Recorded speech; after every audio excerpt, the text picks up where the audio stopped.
तो स्टूडेंट्स, आपका JSS study channel में स्वागत है। आज हम कक्षा 8वीं के विषय हिंदी द्वितीय भाषा का मॉडल टेस्ट पेपर जो है नंबर 2 उसे हल कर रहे हैं।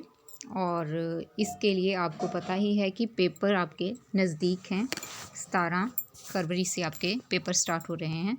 तो उसके लिए सबसे इम्पॉर्टेंट जो है मॉडल टेस्ट पेपर, इन को अगर आप तैयार करेंगे और जो प्रश्न मैंने दिए हैं तो आपका जो है पेपर काफ़ी अच्छा होगा और आप जो है अच्छे अंक प्राप्त कर पाएंगे। तो चलिए इन्हें रिवाइज़ कर लेते हैं।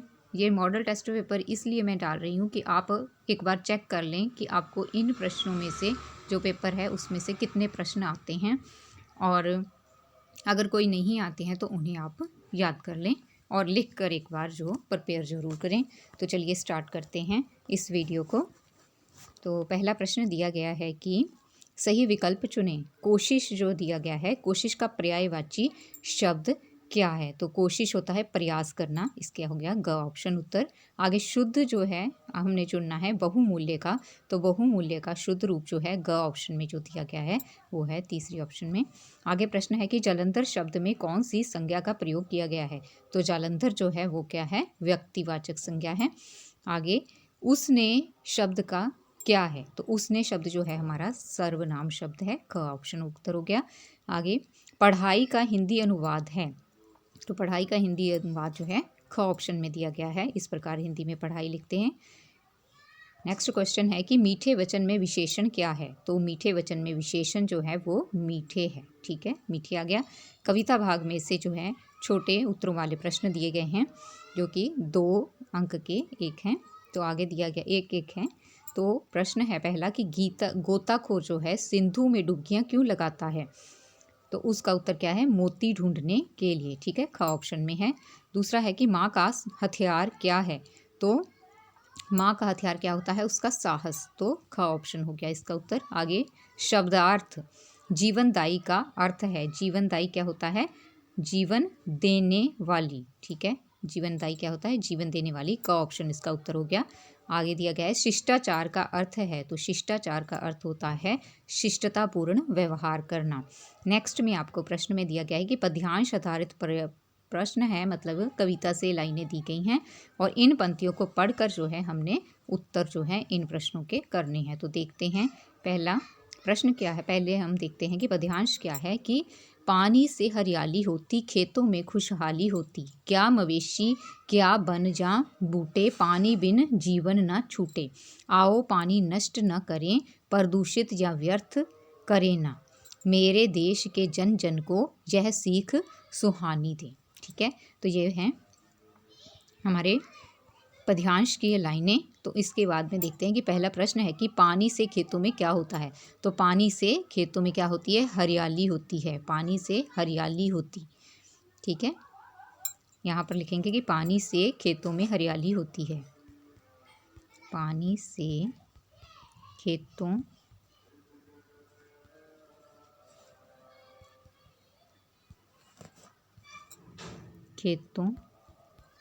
में हरियाली होती है। ठीक है, दूसरा दिया गया है कि पानी के बिना किसका जीवन छूट जाता है? तो पानी के बिना मवेशी वन और बूटे पानी बिन जीवन से छूटे, तो क्या क्या आएगा? मवेशी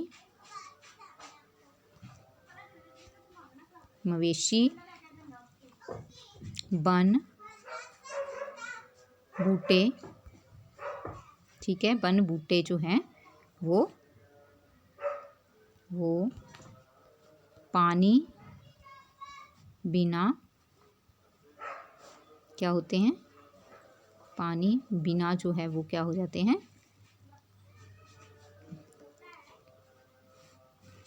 जीवन से छूट जाते हैं। ठीक है, मतलब उनका जीवन छूट जाता है, मुरझा जाते हैं और मर जाते हैं, छूट जाते हैं। ठीक है, ये हो गया। आगे दिया गया है प्रश्न कि हमें पानी को क्या नहीं करना चाहिए? तो इसका उत्तर आपको पता ही है कि हमें पानी को क्या है? व्यर्थ या दूषित नहीं करना चाहिए। हमें पानी को प्रदूषित और व्यर्थ नहीं, यहाँ से आपका उत्तर है, ठीक है, नहीं करना चाहिए। तो आगे दिया गया है प्रश्न कि मवेशी का अर्थ क्या है। तो मवेशी का अर्थ होता है पशु, ठीक है, पक्षी नहीं होता, पशु होता है। आगे दिया गया है आपका कि गायक का लिंग बदलें। तो गायक का लिंग परिवर्तन क्या होगा, गायिका,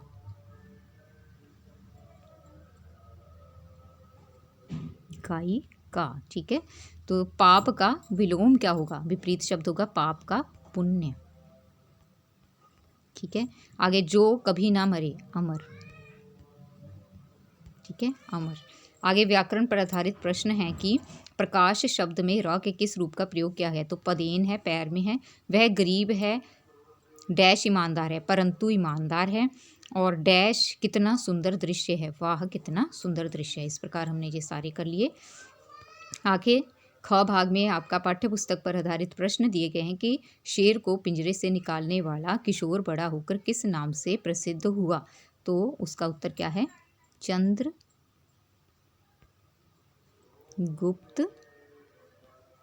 मौर्य, ठीक है ना, चंद्रगुप्त मौर्य। आगे दिया है स्वचालित प्रवेश द्वार किस प्रकार कार्य करता है। तो इन प्रश्नों के उत्तर मैं आपको PDF में शो करती हूँ।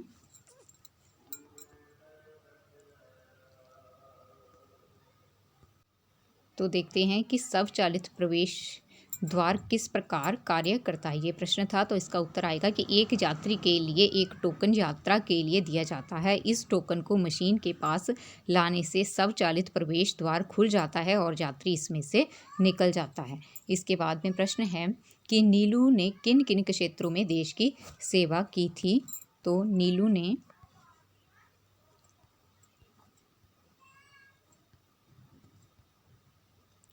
बत्तीसवां प्रश्न है कि अनिल शर्मा जो है, नीलू अनिल शर्मा ने नक्सली इलाके गुजरात के दलदली क्षेत्र, बाढ़ वाले क्षेत्र, गणतंत्र दिवस की परेड और पायलट प्रशिक्षण में सेवा की थी, ठीक है। तो इस प्रश्न का उत्तर ये हो गया। आपने ये ध्यान रखना है, कहीं आपका अनिल शर्मा लिखा होगा और कहाँ नीलू दिया गया हो तो सेम ही उत्तर आएगा, क्योंकि नीलू का नाम ही जो था अनिल शर्मा था। आगे प्रश्न है कि गुब्बारे बेचने के पीछे मनीष ने जो है अपना विवशता बताई। क्या विवशता बतलाई थी। तो गुब्बारे बेचने के पीछे जो अनिल शर्मा ने मनीष ने विवशता बतलाई थी कि उसके पिता की मृत्यु हो चुकी है और इसलिए उसके परिवार का पालन पोषण करने के लिए उसे गुब्बारे बेचने पड़ते हैं, ये विवशता बतलाई थी। इसके बाद में प्रश्न है कि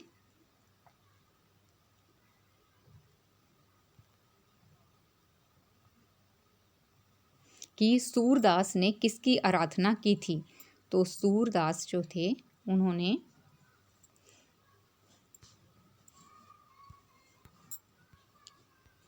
सूरदास जी ने जो है वो कृष्ण की आराधना की थी, ठीक है। तो हामिद ने अपनी दादी के लिए चिमटा क्यों खरीदा, ठीक है। हामिद ने जो है वो अपनी दादी के लिए, जहाँ पर सूरदास की आराधना के बारे में है कि सूरदास ने किस की आराधना में काव्य की रचना की। तो सूरदास ने श्री कृष्ण की आराधना में काव्य की रचना की थी। उसके बाद में हामिद ने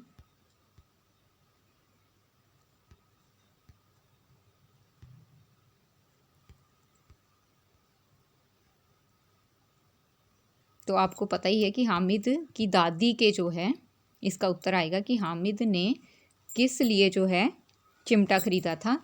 तो अपनी, क्योंकि यहाँ पर उत्तर आपने लिख लेना है यहाँ, क्योंकि उसकी दादी के हाथ जो थे वो जल जाते थे, इसलिए जल जाते थे, खाना पकाते समय जाते थे, इसलिए उसने चिमटा खरीदा था। इसका उत्तर ये हो गया। अगला प्रश्न आपका दिया गया है कि साइंस सिटी का पूरा नाम क्या है। तो साइंस सिटी का पूरा नाम जो है क्या था। साइंस सिटी का पूरा नाम जो है पुष्पा गुजराल साइंस सिटी है और यह पूर्व प्रधानमंत्री इंदिरा कुमार गुजराल की पूज्य माता के नाम पर रखा गया है। अगला प्रश्न है कि हमें अपने सहपाठियों से कैसा व्यवहार करना चाहिए। तो इसका उत्तर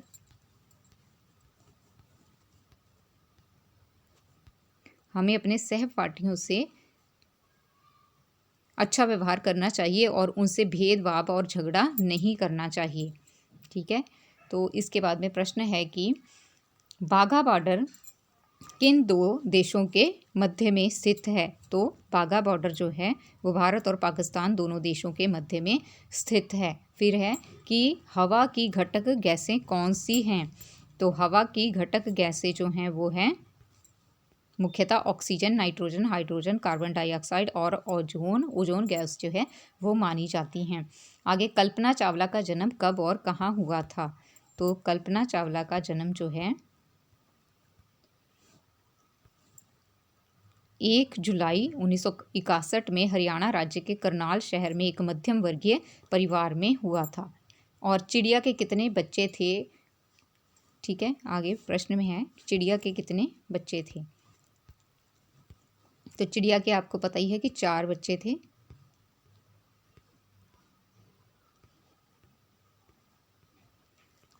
चिड़िया के 4 बच्चे थे।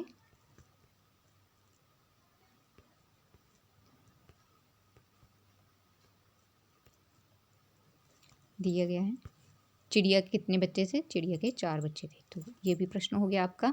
आगे दिया गया है कि बड़े उत्तर वाले प्रश्न हैं और 4 से 5 पंक्तियों में देना है कि रोम के राजदूत ने पिंजरे के शेर को बाहर निकालने के लिए क्या शर्त बतलाई। तो रोम के राजदूत ने पिंजरे के शेर को बाहर निकालने के लिए क्या शर्त बतलाई। रोम के राजदूत ने पिंजरे के शेर को बाहर निकालने के लिए यह शर्त बतलाई कि ना तो पिंजरा खोलना है और ना ही उसे काटना है, इसे खोले व तोड़े बगैर ही शेर को पिंजरे से बाहर निकालना है। ये थी शर्त। दूसरा है कि टोकन स्मार्ट कार्ड और पर्यटक कार्ड में क्या अंतर है। देखिए 5वां प्रश्न जिसमें इसका उत्तर है कि टोकन स्मार्ट कार्ड और पर्यटक कार्ड में क्या अंतर है। पहले टोकन दिया गया है कि यह एक यात्रा के लिए प्रति यात्री दिया जाता है। ठीक है, टोकन जो दिया जाता है और टोकन मशीन के निकट लाने से प्रवेश द्वार जो है वो खुल जाता है। दूसरा स्मार्ट कार्ड की क्या विशेषता होती है कि यह प्रतिदिन यात्रा करने वाले यात्रियों को दिया जाता है और इस कार्ड को मशीन के पास लाने से यात्रा के अनुसार किराया अपने आप ही कट जाता है। ये इसका अंतर हो गया। और तीसरा है पर्यटक कार्ड। यह 1 से 3 दिन के तक की मेट्रो रेल की यात्रा के लिए दिया जाता है और यह असीमित यात्रा के लिए दिया जाता है। मतलब जितनी चाहे आप यात्रा जो है 1 से 3 दिन में कर सकते हैं। आगे प्रश्न है हमारा कि भाग्य संवरता नहीं संवारना पड़ता है। तो इसका उत्तर देखते हैं।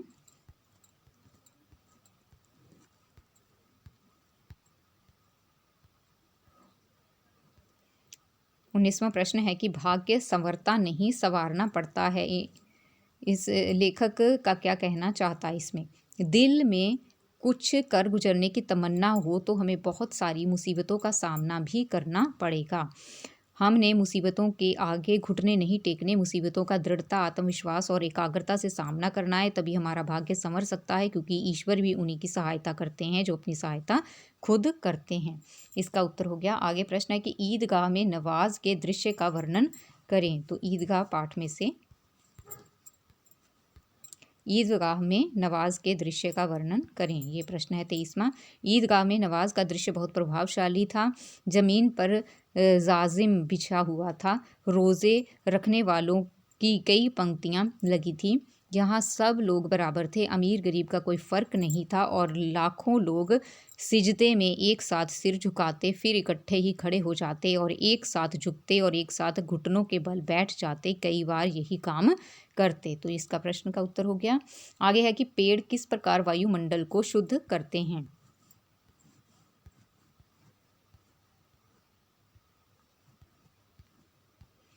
तो इसका उत्तर है कि पेड़ वायुमंडल को शुद्ध करने में विशेष सहायक सिद्ध होते हैं, क्योंकि पेड़ कार्बन डाइऑक्साइड को प्रकाश संश्लेषण वाली भोजन बनाने की क्रिया से सोख लेते हैं और वायुमंडल में ऑक्सीजन बढ़ाते हैं। अतः वायुमंडल को शुद्ध रखने के लिए ऑक्सीजन की मात्रा बढ़ाने तथा उसे शुद्ध रखने के लिए सर्वत्र अधिक पेड़ लगाने की जरूरत होती है। सर्वत्र मतलब सब जगह। आगे है प्रश्न आपका कि किसने किसको कहा था। ठीक है, किसने किसको ये वाक्य कहे थे। लाइन दी गई है कि शेर को कौन बाहर निकाल सकता है। ठीक है, इसे हम देखते हैं। तो चौथा प्रश्न दिया गया है कि किन्हीं दो वाक्यों के उत्तर दें। किसने किसको कहा था। शेर को कौन बाहर निकाल सकता है, तो ये किसने कहा था।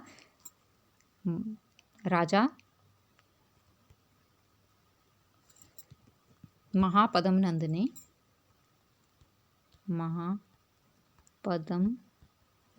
नंद ने दरबारियों से, ठीक है, अपने दरबारियों से कहा था।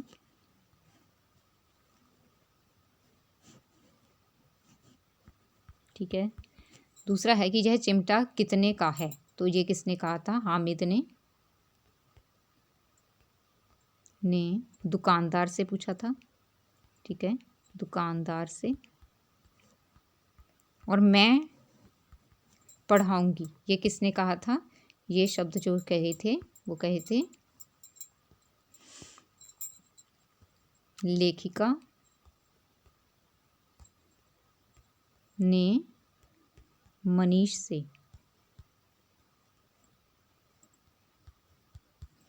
कहे, है ना, बच्चों से कहे थे। आगे अनुवाद है दिया गया कि उस दा चिमटा रुस्तमे हिंद है, तो इसका उत्तर क्या आएगा। उसका चिमटा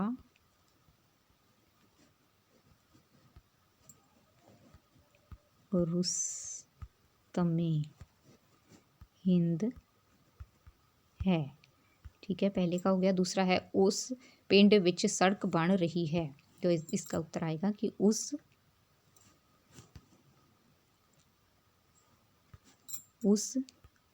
गांव में सड़क बन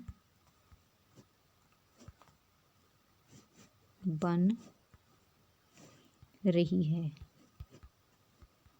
ठीक है, गर्मी तो बाद स्कूल दा आज पहला दिन सी, तो इसका उत्तर आएगा कि गर्मी के बाद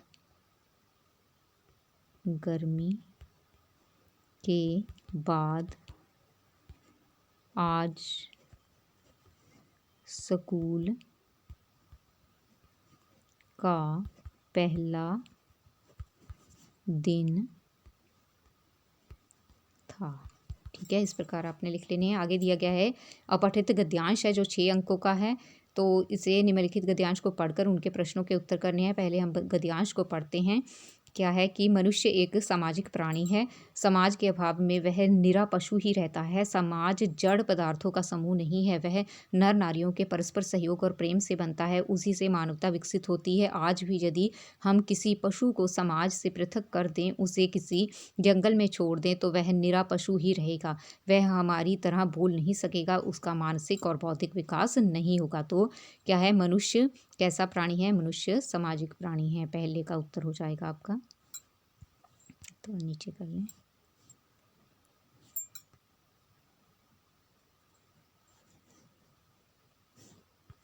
पहले का उत्तर तो ये हो गया, मनुष्य सामाजिक प्राणी है। दूसरा, समाज के अभाव में मनुष्य क्या रहता है, तो समाज के अभाव में मनुष्य जो है पशु ही रहता है।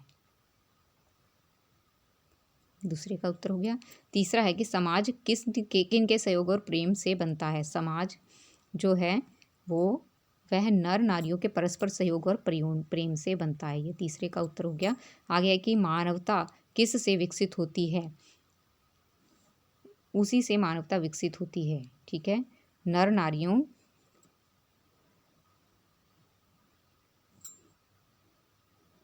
तो क्या आएगा इसका, मानवता किससे विकसित हुई है, तो नर नारियों के परस्पर सहयोग और प्रेम से जो है वो मानवता। यहाँ से आपका चौथे का उत्तर यहाँ से यहाँ तक आएगा। ठीक है, चौथे जो प्रश्न है आपका उत्तर पूरा यहाँ से लेकर यहाँ तक आपने करना है। तो ये हो गया आपका चौथे का उत्तर। आगे दिया गया है कि शिशु को जंगल में छोड़ देने पर क्या होगा। तो शिशु को जो जंगल में छोड़ दें तो वह निरा पशु ही, जंगल में छोड़ दें तो वह पशु ही रहेगा। ठीक है, पशु हो जाएगा वो भी पशु की तरह। और इस गद्यांश का उचित शीर्षक लिखें। तो शीर्षक क्या है इसका कि मनुष्य एक सामाजिक प्राणी है। ठीक है, मनुष्य एक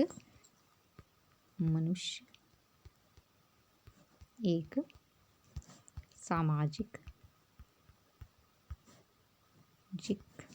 प्राणी है। ठीक है, ये शीर्षक हो गया इसका।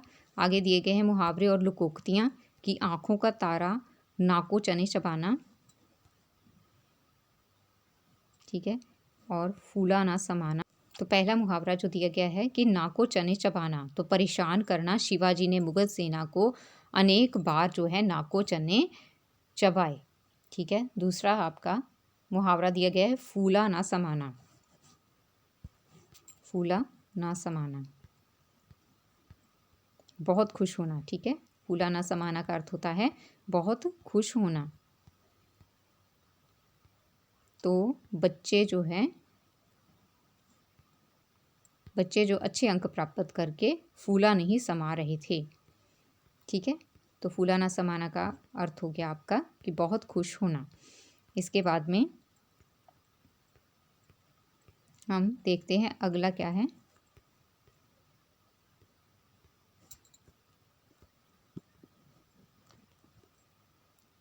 ये देखिए पांचवा, तो आपका फूले ना समाना बहुत खुश होना।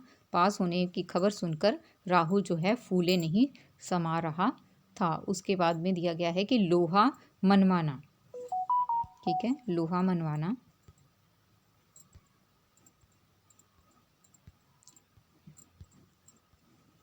लोहा मनवाना, अपनी योग्यता स्वीकार करवाना। भारत ने विज्ञान के क्षेत्र में दुनिया में अपनी ताकत का लोहा मनवाया। आगे है दिल कचोटना। ठीक है, दिल कचोटना। इसका है ठेस पहुंचाना, किसी को ठेस पहुंचाना, दिल कचोटना। उसने गाली देकर मेरा दिल कचोट दिया, मतलब दिल को ठेस पहुंचाई। चार चांद लगाना, चार चांद लगाने का भी देख लेते हैं। शोभा बढ़ाना। ठीक है, कक्षा में प्रथम आकर उसने अपने माता पिता के नाम को चार चांद लगा दिए। उसके आगे दांत खट्टे करना। ठीक है, दांत खट्टे करना कि दुश्मन को हराना, है ना, यही होता है ना, दांत खट्टे करना मतलब हरा देना।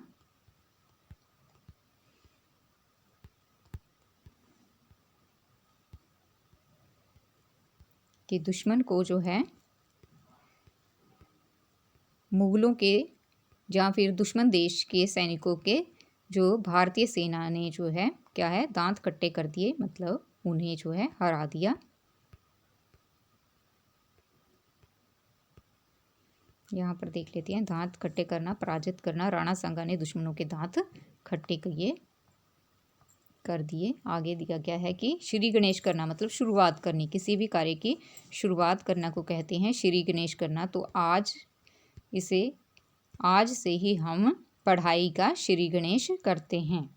ठीक है, आज से ही हम जो है पढ़ाई का श्री गणेश करते हैं, मतलब शुरुआत करते हैं। आगे दिया गया है कि हाथ बटाना। हाथ बटाना मतलब किसी की सहायता करनी, काम में सहायता करना। हमें माता पिता के काम में हाथ बटाना चाहिए। ठीक है, हमें माता पिता के काम में जो है हाथ बटाना चाहिए। इस प्रकार ये मुहावरे आपके पूरे हुए। मुहावरों के बाद आपका पत्र लेखन शुरू होगा। तो पत्र ये दिए गए हैं दो। अपने गांव के सरपंच को स्कूल के विकास के योगदान देने के लिए पत्र, और दूसरा तो पहला पत्र है कि स्कूल के विकास के लिए गांव के मुखिया को पत्र लिखना है। तो वो है कि सेवा में सरपंच महोदय जी, ग्राम पंचायत मानवाला, जो भी आप नाम लिख सकते हैं, श्रीमान जी, आगे देख लें, कि मैं आप अपने गांव के सरकारी स्कूल के 8वीं कक्षा का छात्र हूं और हमारे स्कूल में 3 कक्षा के कमरे हैं जो बहुत ही पुराने हैं, वह जिनकी छत जो है कच्ची है और इसके अलावा पीने के पानी के लिए एक टंकी है जो कि लीक हो रही है। स्कूल की चार दीवारी भी कई जगह से जो है ढह गई है, इसलिए हमारे स्कूल के को जो है विकास के कार्यों की बहुत ज़रूरत है। तो कृपया स्कूल के विकास के कार्यों की तरफ जो है ध्यान दिया जाए। धन्यवाद सहित आपका विश्वास पात्र दीपक कुमार, कक्षा 8वीं, आपका रोल नंबर जो भी वहाँ पर होगा, जो पेपर में होगा, और वो तिथि। आपने जो है शुद्ध शब्दों का प्रयोग करना है, यानी कि स्पेलिंग मिस्टेक जो है ना हो, इसलिए इन सबको जो है एक एक बार आपने लिख कर देख लेना है। दूसरा दिया गया है आपका प्रश्न पत्र कि मित्र के जन्मदिन पर बधाई, मित्र के जन्मदिन पर उसे बधाई देते हुए पत्र लिखना है आपने।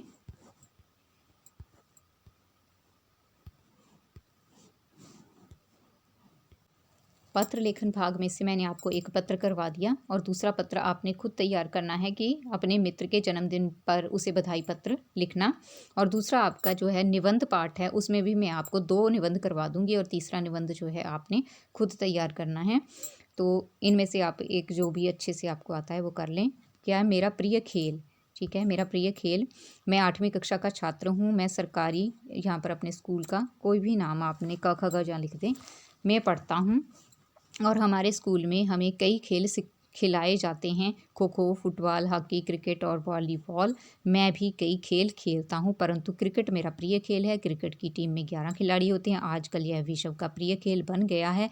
मैंने विश्व के बड़े बड़े क्रिकेट खिलाड़ियों की तस्वीरों की चित्र पुस्तिका बना रखी है और मैं टेलीविज़न पर क्रिकेट के सभी मैच देखता हूँ। विराट कोहली मेरा प्रिय भारतीय क्रिकेट खिलाड़ी है और मेरा मन अंतर्राष्ट्रीय क्रिकेट मैच के क्रिकेट मैदान में देखने का है उन्हें, और मैदान को देखने का है। और हमारे स्कूल की भी एक क्रिकेट टीम है। हमारे खेलों के अध्यापक हमें क्रिकेट के गुर सिखाते हैं और मुझे सच में क्रिकेट खेलना बहुत अच्छा लगता है। मैं बड़ा होकर अंतर्राष्ट्रीय क्रिकेट खिलाड़ी बनना चाहता हूँ और मैं इसके लिए पढ़ाई के साथ साथ क्रिकेट की कोचिंग भी लेता हूँ और मेरे कई मित्र भी बढ़िया क्रिकेट खेलते हैं। परमात्मा से प्रार्थना है कि मेरा यह जो सपना है वो पूरा हो और मैं बड़ा होकर बढ़िया क्रिकेट खिलाड़ी बनूं। तो ये इसका हो गया। ठीक है, मेरा प्रिय खेल हो गया। और दूसरा इसमें निबंध आपको लिखने के लिए कहा गया है कि प्रदूषण की समस्या और उसका समाधान। तो उसे देखते हैं, प्रदूषण की समस्या और उसका समाधान कैसे किया जा सकता है। जब पर्यावरण में एक या अधिक तत्वों की मात्रा अपने निश्चित अनुपात से बढ़ने लगती है तो परिवर्तन होना अनिवार्य हो जाता है और पर्यावरण में होने वाले इस घातक परिवर्तन को ही प्रदूषण की संज्ञा दी जाती है, मतलब उसमें प्रदूषण का नाम दिया जाता है। प्रदूषण मानव के लिए हर तरह से हानिकारक है। प्रदूषण के विभिन्न रूप हो सकते हैं। इनमें वायु प्रदूषण, जल प्रदूषण, भूमि प्रदूषण, ध्वनि प्रदूषण मुख्य हैं। वायु प्रदूषण इसका सबसे बड़ा कारण कारखानों और वाहनों की बढ़ती हुई संख्या है।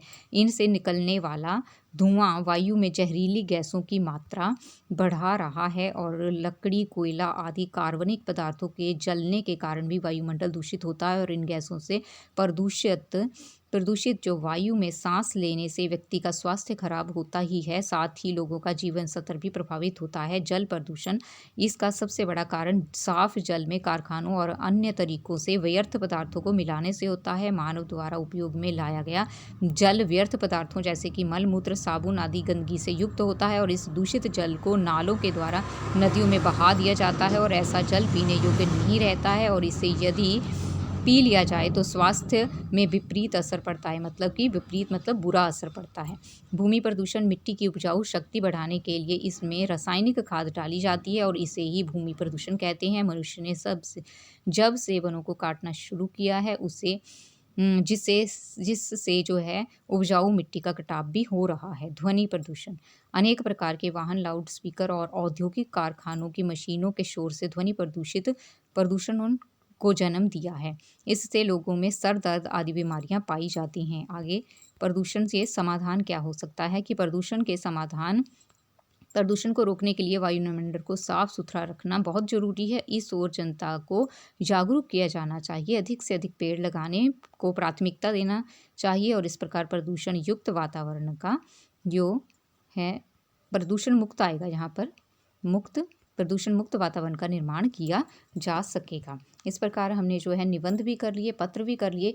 इसके बाद में लास्ट में आपका 10वां प्रश्न दिया गया है कि निम्नलिखित सारणी में से बाएं से दाएं जो है आपने बाएं से दाएं जो है 8 जो है सार्थक शब्द दिए गए हैं। उन सार्थक शब्दों में से 8 आपने ढूंढने हैं। उनमें से 5 जो है उन पर आपने वाक्यों का निर्माण कर, ठीक है। तो अभी हमने 5 जो हैं उनके वाक्य भी बनाने हैं। तो पहले क्या हो गया, पहला शब्द हो गया हमारा कमल, ठीक है। कमल हो गया, नल हो गया, ठीक है। कमल हो गया, नल हो गया। आगे यहाँ पर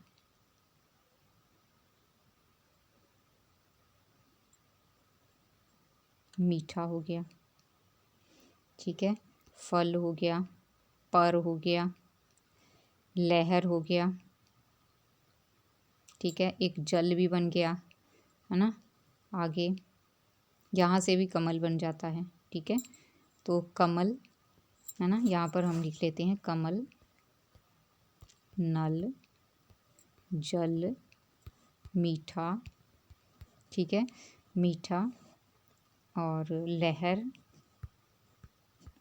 लहर, पर और फल, फल हो गया, है ना, फल, ठीक है। ये शब्द हो गए और इन शब्दों से आपने जो है वाक्य बना लेना है। जैसे कि कमल बहुत सुंदर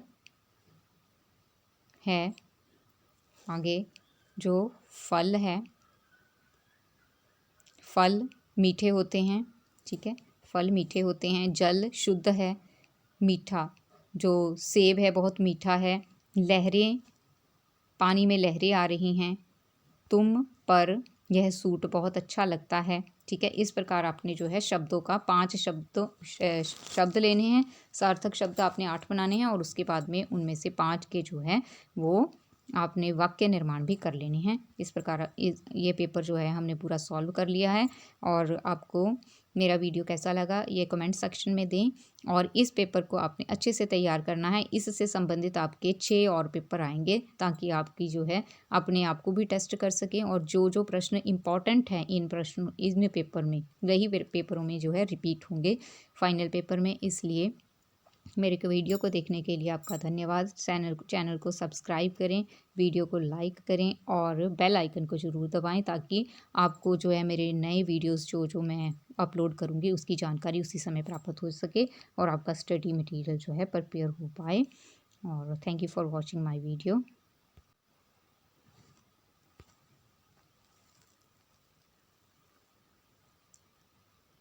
Comment, share and subscribe my channel.